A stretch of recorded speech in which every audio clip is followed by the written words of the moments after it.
pinakamahalagang bahagi ating pagsamba sa Panginoon ang pakikinig, pag-aaral ng salita ng Diyos. At ating ipagpapatuloy ang ating pag-aaral tungkol sa isa sa ating mga confession, ang Heidelberg Catechism. At tayo ngayon ay nasa Lord's Day 44.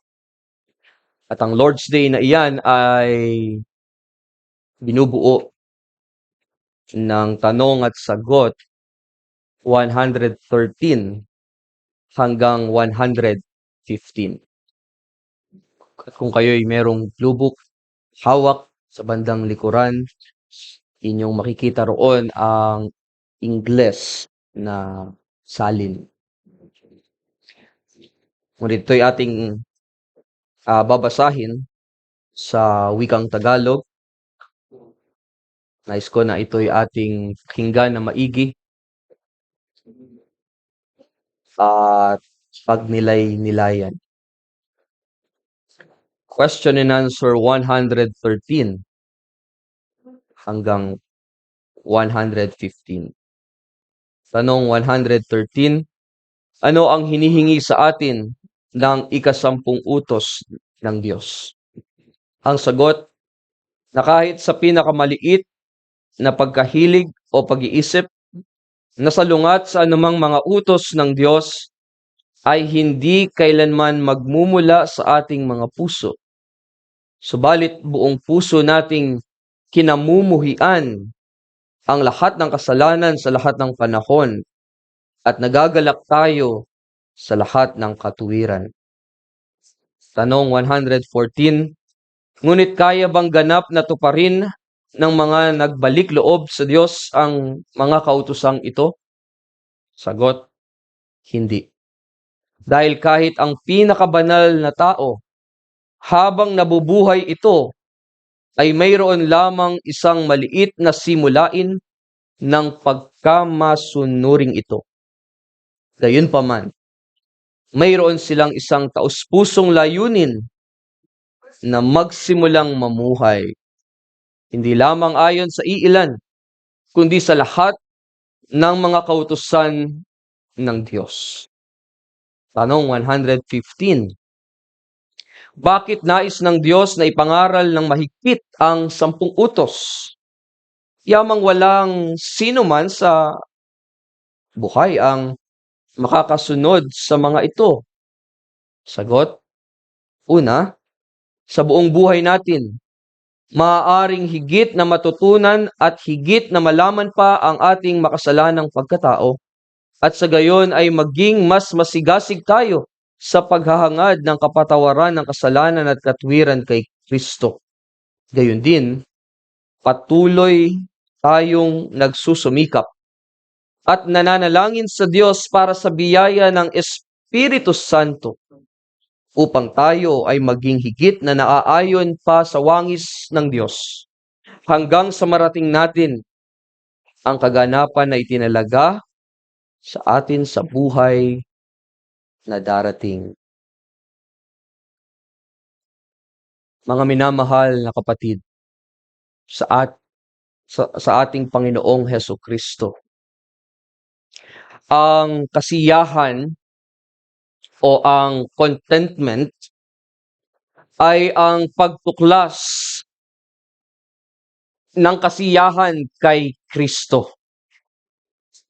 At upang masabi mong ang isang Kristiyano o ang isang mananampalataya ay may kakontentuhan, siya ay may tunay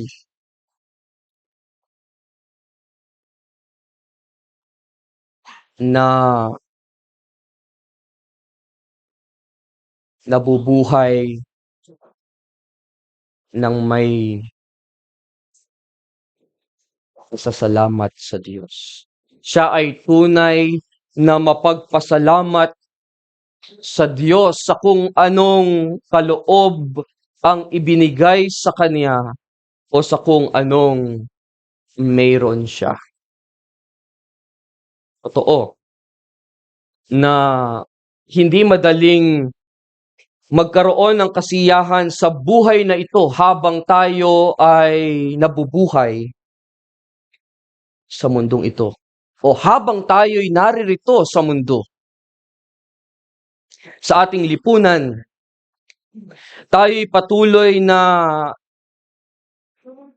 hinihikayat o inuudyukan ng mga nakakaenggan yung mga bagay tulad ng mas magarang kotse, mas malaking bahay, mas sosyal na bakasyon, mas latest na mga gadgets gaya ng laptop, tablet, at cellphone. Mas marikit na kagamitan, mas magandang katawan, at mas maraming karanasan na sa pamamagitan ng advertising. Nakikita natin sa Facebook, sa mga My Day ng ating mga friends, sa mga post nila sa Instagram, sa Reels, sa TikTok, natutokso tayo na isipin na kailangan natin ang mga gayong bagay.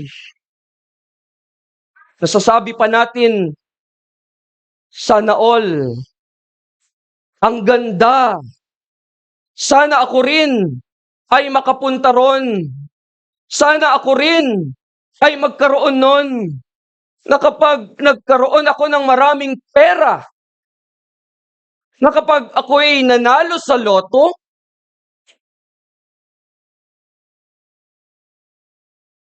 bibili ako ng mga iyon. Kapag ako'y maraming pera, bibili ako ng mga bagay na gusto ko.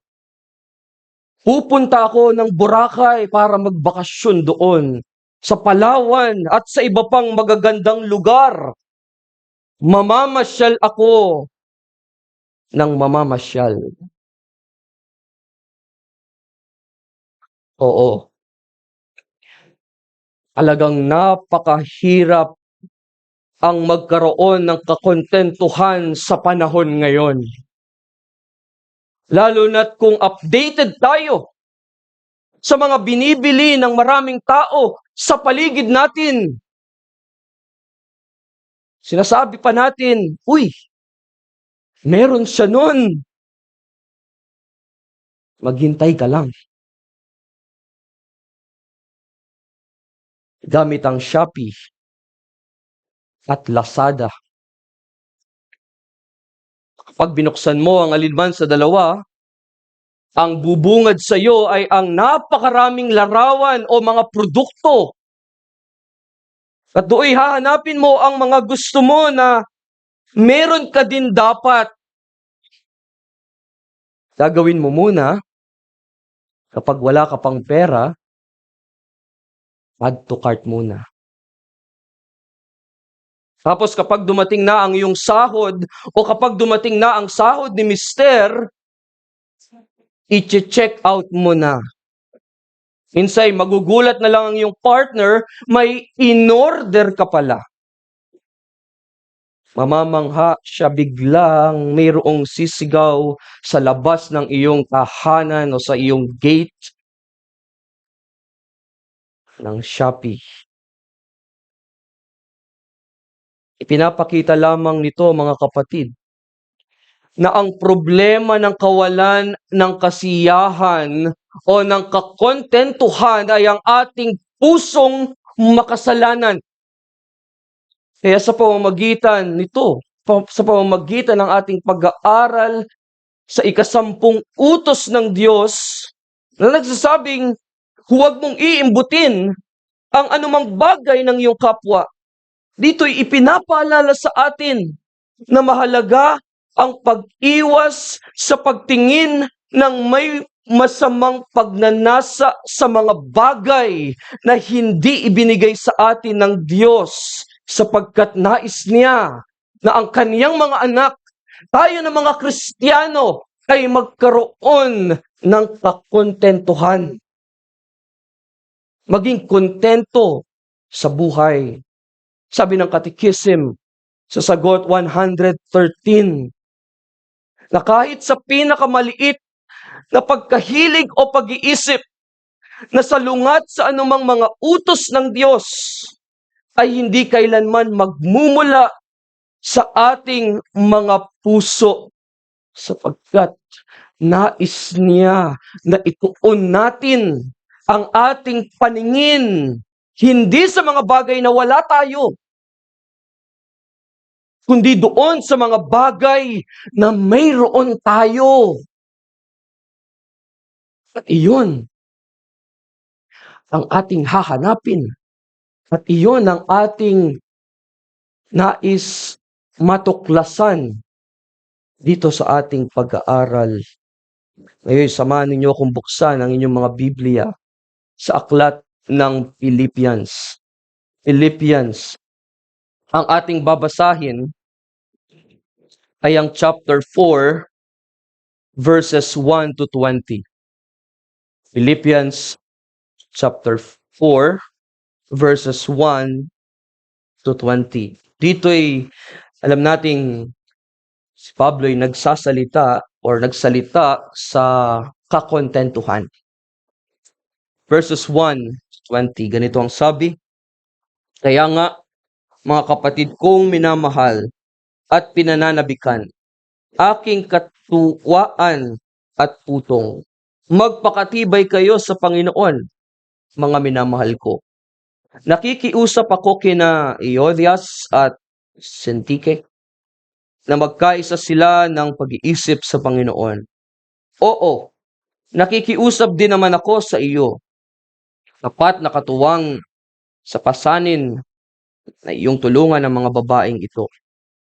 Sapagkat sila'y nagpagal na kasama ko sa Ebanghelyo, at kasama rin namin naman si Clemente at ng ibang aking mga kamanggagawa na ang kanilang pangalan ay nasa aklat ng buhay. Magalak kayong lagi sa Panginoon. Muli kong sasabihin, magalak kayo. Malaman nawa ng lahat ng mga tao ang inyong kahinahunan. Ang Panginoon ay malapit na. Huwag kayong mabalisa sa anumang bagay, kundi sa lahat ng mga bagay sa pamamagitan ng panalangin at pagsamo na may pagpapasalamat ay ipaalam ninyo ang inyong mga kahilingan sa Diyos. At ang kapayapaan ng Diyos na hindi maabot ng pag-iisip ang mag-iingat ng inyong mga puso at mga pag-iisip kay Kristo Jesus. Kahuli-hulihan, mga kapatid, anumang bagay na totoo, anumang bagay na kagalang-galang, anumang bagay na matuwid, anumang bagay na malinis, anumang bagay na kaibig-ibig, anumang bagay na kapuri-puri, kung mayroong anumang kagalingan, at kung may anumang nararapat papurihan, ay isipin ninyo ang mga bagay na ito. Ang mga bagay na inyong natutuhan, tinanggap, narinig at nakita sa akin, ang mga bagay na ito ang gawin ninyo, at ang Diyos ng kapayapaan ay sa inyo. Ako'y totoong nagagalak sa Panginoon na ngayon sa wakas ay inyong muling binuhay ang inyong pagmamalasakit sa akin. Na dito'y katotohanan ng nagkaroon kayo ng malasakit, ngunit wala kayong pagkakataon. Hindi sa nagsasalita ako dala ng pangangailangan, sapagkat aking natutuhan ang masiyahan sa anumang kalagayang aking kinaroroonan. Marunong akong magpakababa at marunong din akong magpakasagana.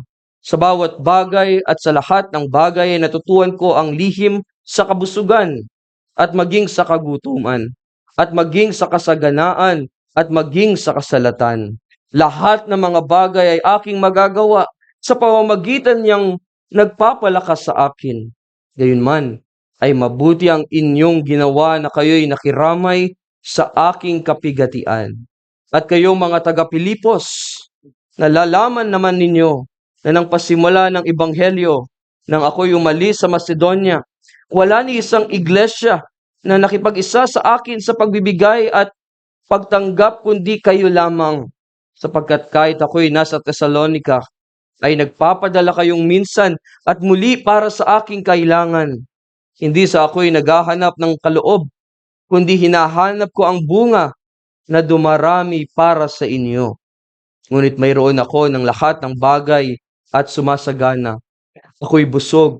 Palibhasa'y tumanggap kay Epaprodito ng mga bagay na galing sa inyo na mabangong samyo, isang handog na kaaya-aya at kalugod-lugod sa Diyos. At pupunan ng aking Diyos ang bawat kailangan ninyo ayon sa kanyang mga kayamanan sa kaluwalhatian kay Kristo Jesus. Ngayon, naway sumaating Diyos at Ama ang kaluwalhatian magpakailanman. Amen. Narito ang ating paksa.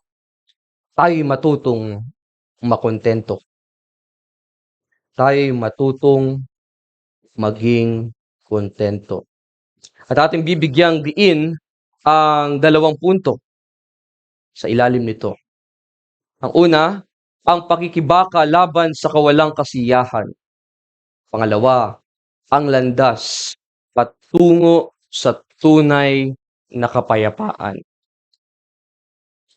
Tignan natin ang una, ang pakikibaka laban sa kawalang kasiyahan. May panahon sa buhay natin na kahit anong mangyari ay okay lang. Okay lang dahil sa pinangangalagaan natin or pinahahalagahan natin ang ating sariling pamilya. Pinahahalagahan natin maging ang ating trabaho. Pinahahalagahan natin maging ang ating kinabukasan. Gusto natin maayos ang lahat. At meron tayong yung tinatawag na peace of mind.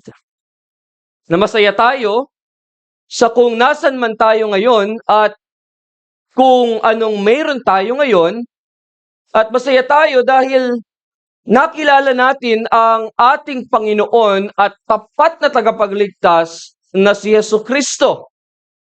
Ngunit, ang mga iyon ay maaaring magbago sa isang iglap. Yun bang nangyari hindi na naging maayos ang ating trabaho? Nawalan tayo ng support from others. May dumating na masamang balita sa ating pamilya. Marahil tayo'y tinamaan ng matindi o malubhang karamdaman na sa probidensya ng Diyos, tayo ngayon nagigipit o nahihirapan sa mga nangyari. Tayo'y tunay na nasubok, sinusubok ang ating pananampalataya. Dahil sa lahat ng mga ito, ang maaaring mangyari ay malusaw agad ang ating kasiyahan o ang ating kakontentuhan. Sabi ng Katekism, kahit ang pinakabanal na tao, habang nabubuhay ito, ay mayroon lamang isang maliit na simulain ng pagkamasunuring ito. Ang sinasabi ng Katekism ay habang tayo'y naririto sa lupa, palaging mayroong pakikibaka laban sa kahinaan at laban sa kasalanan ng ating pagkatao. At tayo'y maaaring mauwi o bumagsak sa kawalang kasiyahan o kawalan ng kakontentuhan o ng dissatisfaction. Sa Philippians chapter 4 verse 12, Philippians chapter 4 verse 12, ang sabi ni Pablo, marunong akong magpakababa at marunong din akong magpakasagana. Sa bawat bagay at sa lahat ng bagay ay natutuhan ko. Kung inyong binuklat ang inyong Biblia, i-underline po ninyo yung salitang natutuhan ko. Natutuhan ko ang lihim sa kabusugan at maging sa kagutuman at maging sa kasaganaan at maging sa kasalatan. Ibig sabihin pala, ang kasiyahan o ang contentment ay isang bagay na kailangan mong pag-aralan. Kailangan nating aralin, kailangan nating matutunan. At sinasabi rito ni Pablo, dito sa verse 12, na ito, mga kapatid, ito ang kahulugan ng kasiyahan o ng contentment. Ang konteksto, si Pablo'y sumulat sa mga taga-Pilipay habang siya'y nakabilanggo. Siya'y nasa bilangguan sa Roma. At habang siya ay naroroon, nasa kanyang isipan lagi ang pagdating niyang pagpanaw o kamatayan. Sa chapter 1 verse 23, bago nga yung verse 23 na yon, sinabi niya, "For to me to live is Christ and to die is gain." Sabi dun sa verse 23, sabi niya, "Ang aking nais ay umalis at makasama si Kristo, sapagkat ito'y higit na mabuti." Dito'y alam niya na ang wakas ng kanyang buhay ay maaaring malapit na. Ngunit, hindi siya naparalisa, hindi siya naapektuhan ng pangamba o ng takot dahil sa kanyang mahirap na kalagayan. Bagkus ang ginawa niya nagsulat siya upang magbigay ng encouragement sa mga taga-Pilipay na sila'y magpatuloy sa kanilang pananampalataya, sila'y magpatuloy sa pagkakaisa bilang magkakapatid sa Panginoong Hesukristo. Mga taga-Pilipay ay napaka-generous kay Apostol Pablo. Kaya lubos siyang nagagalak sa Panginoon sa kabaitan at pagkalinga nila sa Kanya. Na kahit kamakailan lang, sinabi niya sa verse 12, sa verse 10, yung salita roon na sinabi, wala kayong pagkakataon upang ipakita iyon. Nang ibig sabihin na marahil, wala silang mahanap na mensahero o maasahang messenger upang dalhin ang kanilang suporta kay Apostol Pablo. Rito'y kahit hindi dumating ang suporta mula sa mga taga-Pilipay, sinasabi niya rito, it doesn't matter. Doesn't matter kay Paul, kay Pablo. Dahil ang reason ay kontento siya sa anumang kaniyang kalagayan. At gusto niyang ipaalam sa kanila, sa kanyang mga kapatid, sa Panginoong Hesukristo na okay ako. Maayos ang aking kalagayan. Na habang siya ay nasa kulungan, wala siyang nakitang kulang sa kanya. Sabi ng verse 11, hindi sa nagsasalita ako dala ng pangangailangan. Kahit sa kabila ng kanyang napakahirap na kalagayan, kahit sa kabila ng kawalang katiyakan kung saan manggagaling o kung saan niya kukunin ang susunod niyang kakainin. Sabi niya, sapagkat aking natutuhan ang masiyahan sa anumang kalagayang aking kinaroroonan. Sabi niya pa sa verse 12, marunong akong magpakababa, marunong din akong magpakasagana. Sa bawat bagay at sa lahat ng bagay ay natutuhan ko ang lihim sa kabusugan, maging sa kagutuman at maging sa kasaganaan at maging sa kasalatan. Ang tanong ngayon, ano ang sikreto ni Pablo? Hindi siya super Christian. Anong sikreto ni Pablo sa kanyang kakayahang maging kontento?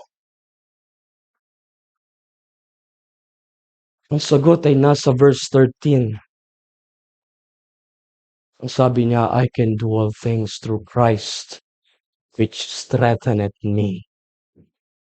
Verse 13, lahat ng mga bagay ay aking magagawa sapagkat o sa pamamagitan niyang nagpapalakas sa akin. Iyon ay dahil kay Kristo.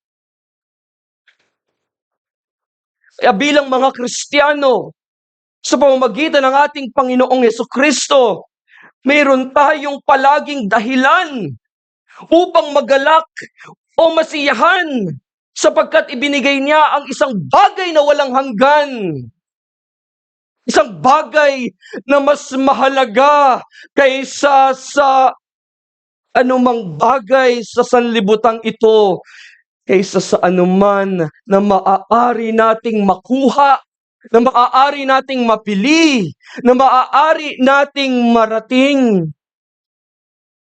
Sabi ni Pablo, huwag tayong umasa sa mga kayamanang hindi tiyak,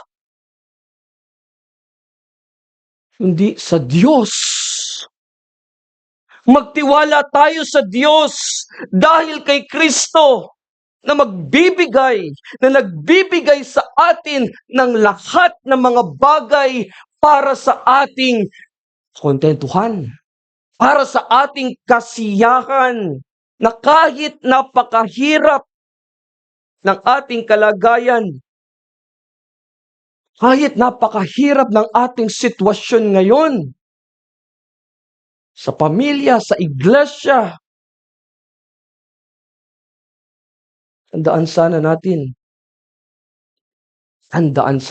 ito, mga kapatid.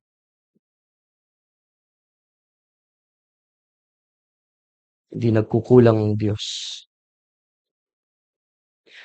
Ang Diyos ay patuloy na nangangalaga sa kaniyang mga anak.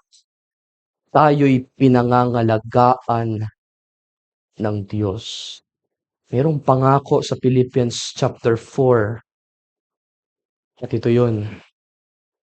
My God shall supply all your needs according to His riches in glory by Christ Jesus. Siya ang ating Diyos na matapat sa kanyang mga anak. So mayroong pakikibaka laban sa kawalang kakontentuhan. Ang pangalawa sa ating pag-aaral, ang landas patungo sa tunay na kapayapaan. Madaling maging kontento kapag tayo'y sagana. Marami tayong pera, nabibili natin ang kung anong gusto natin, bibili natin ang kahit na ano. Napupuntahan natin ang gusto nating puntahan. Walang may sakit sa ating pamilya. Ngunit kapag dumating ang panahong tayo'y nasubok, ang totoo'y hirap maging kontento. Napakahirap makontento. Marami sa mga anak ng Diyos ang may dinadalang kalungkutan. Maaari pagkadismaya, disappointment, at kailangan nilang labanan ang kanilang malubhang karamdaman. At napapatanong na lang sila sa Diyos kung anong magagawa niya upang tayo'y kaniyang tulungan, upang sila'y kaniyang matulungan. Na sa kabila ng lahat nating mga panalangin, na kung minsa'y bumubuhos na ang ating luha, tayo'y nakatitig na lamang sa itaas, sa kalangitan, Sa mga bituin na nagsasabing, sagutin mo na, Panginoon! Ako'y nakikiusap, nagmamakaawa sa iyo, tulungan mo kami. Tugunin mo na ang aking mga panalangin. Ngunit ang totoo, mga kapatid, minsan hindi automatic o instant o kaagad naririyan ang tugon o sagot sa ating mga panalangin. Hindi ito yung pagtapos mong magdasal, credited na agad sa iyong bank account. Minsan hindi rin niya kaagad inaalis ang ating kalungkutan o minsan hindi rin niya kaagad ibinabalik ang ating pamilyang nasira o minsan hindi rin niya kaagad ibinibigay ang bawat pagnanais ng ating mga puso. Ngunit ang kaniyang nakahandang ipagkaloob ay ang kaniyang kapayapaan. Kapayapaan ng isip at puso. Handa niyang ipagkaloob ang kapanatagan para sa atin. Ito ang natutunan ni Pablo na sa pamamagitan ng mga pagsubok, natutunan niyang makita ang layunin ng Diyos. Natutunan niyang pahalagahan ang mabuting mga kaloob ng Diyos para sa kanya. Natutunan niyang ilagay sa gitna ng kanyang buhay, yung naging sentro ng kanyang buhay, ang siyang pinakamahalaga. Ang pinakamahalaga ay ang ebanghelyo ng kaligtasan sa pamamagitan ni Kristo. Looking unto Jesus, the author and the finisher of our faith. Mamaya mabibigyan ng diin yan sa second sermon. Ito ang kailangan din nating matutunan. Na palaging titingin kay Yesu Kristo. Tayong titingin sa kaliwa, sa kanan, sa likuran. Focus kay Kristo. Ang kasiyahan o contentment. Sabi natin, ito'y bagay na dapat pag-aralan at pag-aralang muli.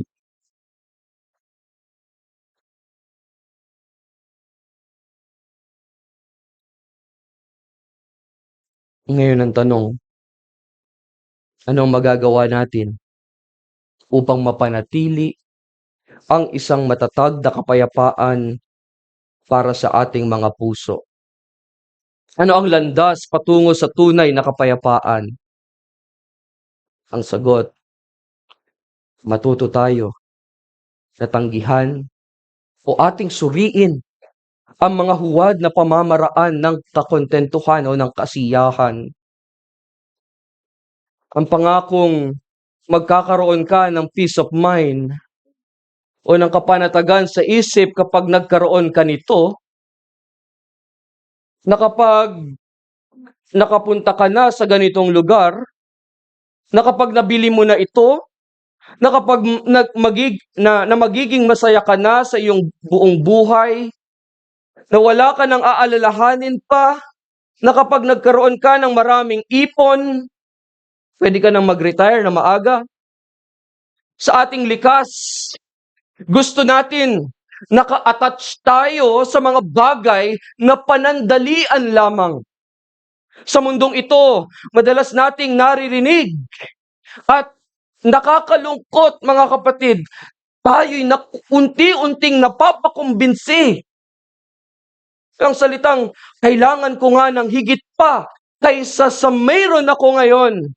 Mas magiging maganda ang buhay ko kung kumikita ako ng mas malaki.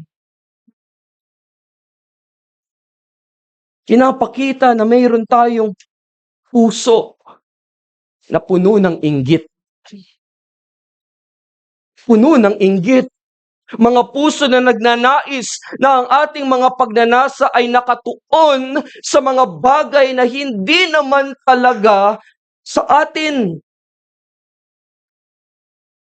Dahil doon,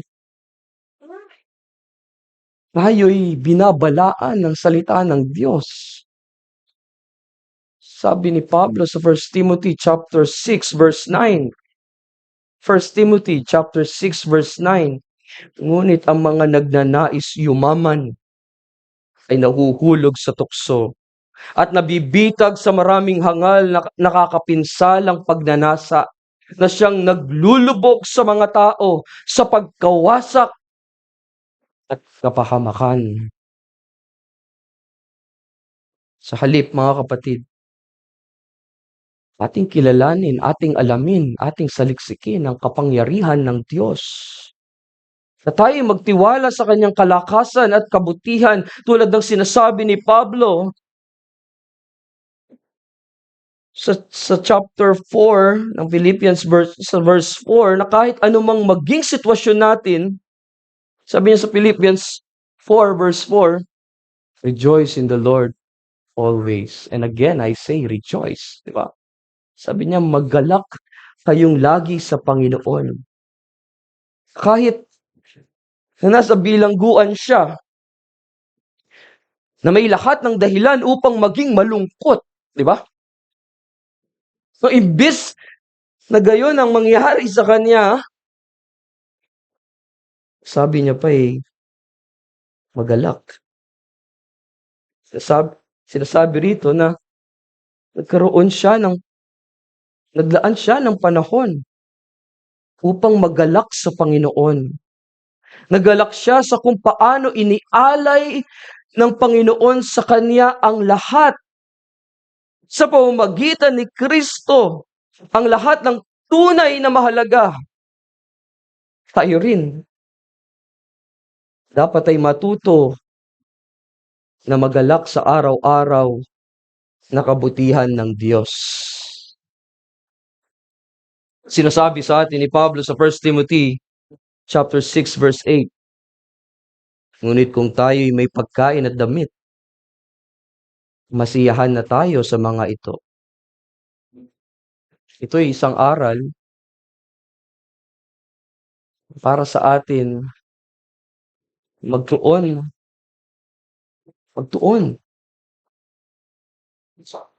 sa kung ano ang mayroon tayo. Nabuksan ang ating mga mata sa mga ipinagkaloob sa atin ng Diyos. May kinakain ka. May sinusuot kang damit. May tahanan ka. Mayroon kang tinutuluyang tahanan. Maayos na tahanan. May sasakyan kang nagagamit. Pumasok sa trabaho. May lakas kang bumabangon kada araw. Kada umaga. May lakas ka na nagagamit sa araw-araw na iyong paghahanap buhay. Marami pa. Sinasabi sa iyo ngayon, magalak ka sa lahat ng ipinagkaloob sa iyo ng Diyos. Many to mention, napakarami nun. Kaya bakit minsan ay lagi na lang tayong nakasimangot. Ang Biyernes Santo lagi ang ating pagmumuka. Ngumiti ka.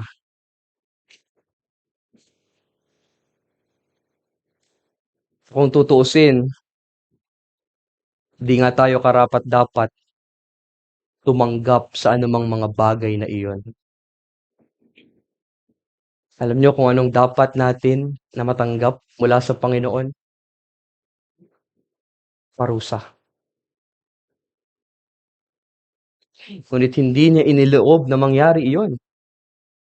Bagkus iniligtas niya tayo upang tayo'y mabuhay ng may kakontentuhan o upang tayo'y mabuhay ng mapagpasalamat. Sa pamamagitan ni Kristo, meron tayong palaging dahilan para magalak sapagkat siya'y dumanas ng napakahirap na kalagayan. Siya'y dumanas ng malaimpyernong pagdurusa doon sa krus ng Kalbaryo upang tayo'y pagkalooban ng kapayapaan sa nag-iisang Diyos na banal. Siya'y namatay upang kanyang pawiin ang puot o galit ng Diyos laban sa ating mga kasalanang paglabag sa kaniyang mga kautusan. Pagkatapos, siya'y muling nabuhay. Hindi siya nanatiling patay. Siya'y muling nabuhay at ngayon nakaluklok sa kanang luklukan ng kaniyang Ama.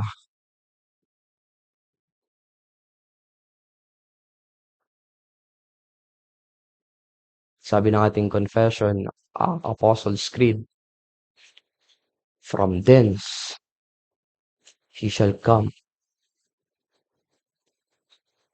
He will come. Nangako siya na siya'y muling paparito. Siya'y muling babalik.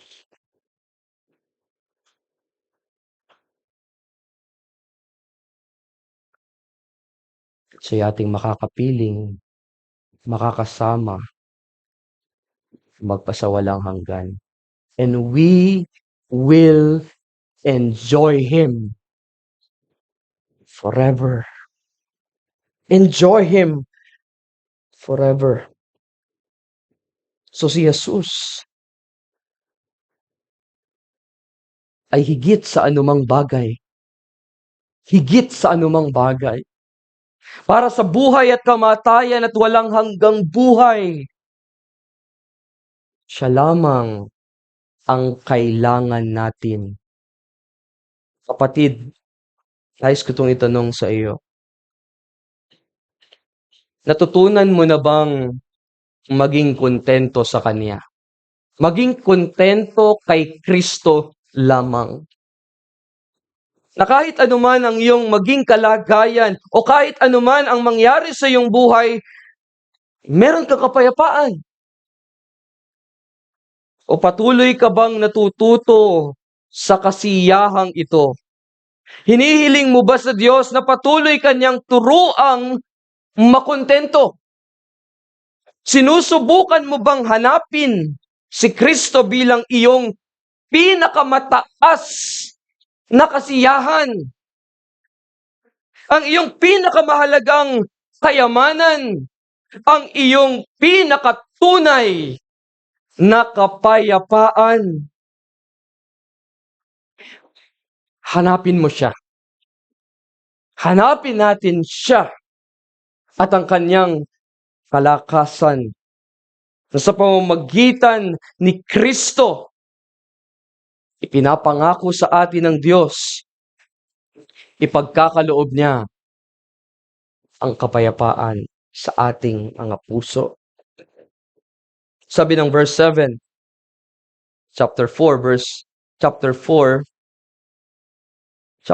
Philippians chapter 4 verse 7, na hindi maabot ng pag-iisip ang mag-iingat ng inyong mga puso at mga pag-iisip kay Kristo Jesus. At kung itutuloy natin sa verse 8 hanggang verse 9, sabi niya, kahuli-hulihan, mga kapatid, anumang bagay na totoo, anumang bagay na kagalang-galang, anumang bagay na matuwid, anumang bagay na malinis, anumang bagay na kaibig-ibig, anumang bagay na kapuri-puri, kung mayroong anumang kagalingan at kung may anumang nararapat papurihan, ay isipin ninyo ang mga bagay na ito. Ang mga bagay na inyong natutuhan, tinanggap narinig at nakita sa akin ang mga bagay na ito ang gawin ninyo.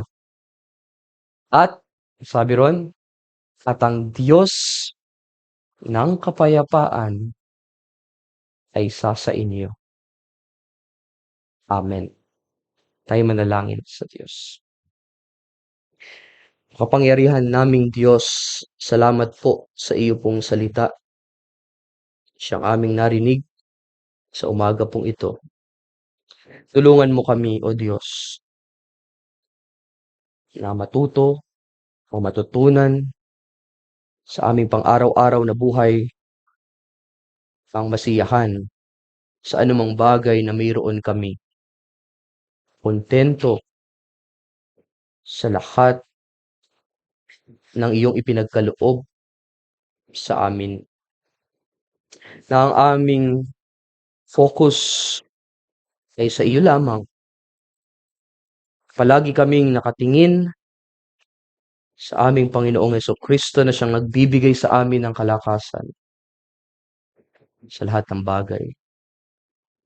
O tanging sa iyong biyaya lamang, O Diyos, aming matutupad o magagampanan ang iyong mga ipinag-uutos sa amin. Alang-alang kay Kristo, kami iyong tulungan na ito'y aming maisapamuhay. Ito po ang aming panalangin sa pangalan ni Jesus. Amen. Tayo po'y magkakaloob muli sa Panginoon at ang ating offering ay para sa Benevolence Fund. Tayo magkaloob ng may masayang puso at may pagtitiwala sa ating Panginoon. Sa mga nagnais magkaloob sa pamamagitan ng GCash, ay mangyari lamang na inyo pong ipadala at i-specify kung anong kaloob ang inyong ipinadala.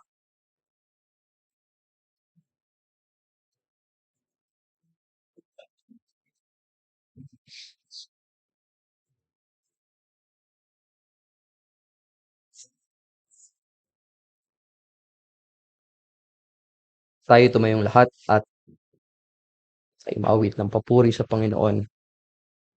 Psalter 215, Psalter 215.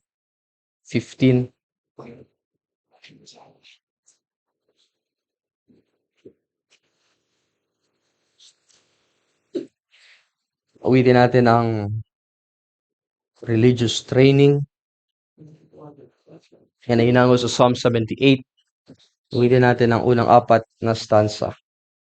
First, second, third, and fourth stanza ng Psalter 215.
Tanggapin ang basbas ng ating Panginoon. Pagpalain ka nawa ng Panginoon at ingatan ka. Paliwanagin nawa ng Panginoon ang kanyang mukha sa iyo at mahabag sa iyo. Ilingap nawa ng Panginoon ang kanyang mukha sa iyo at bigyan ka ng kapayapaan.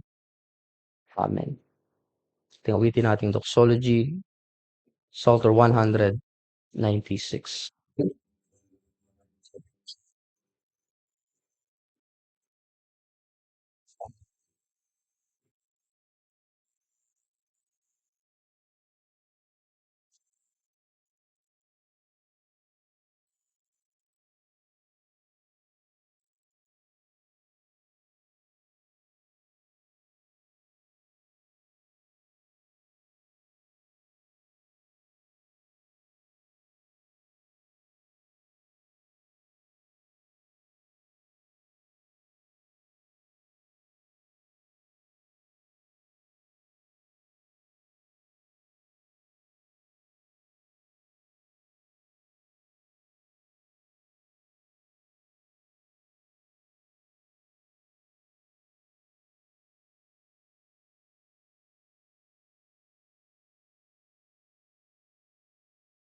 Maligayang araw po ng Panginoon sa ating lahat. Tayo magkamayan at ang ating second service ay 10:30.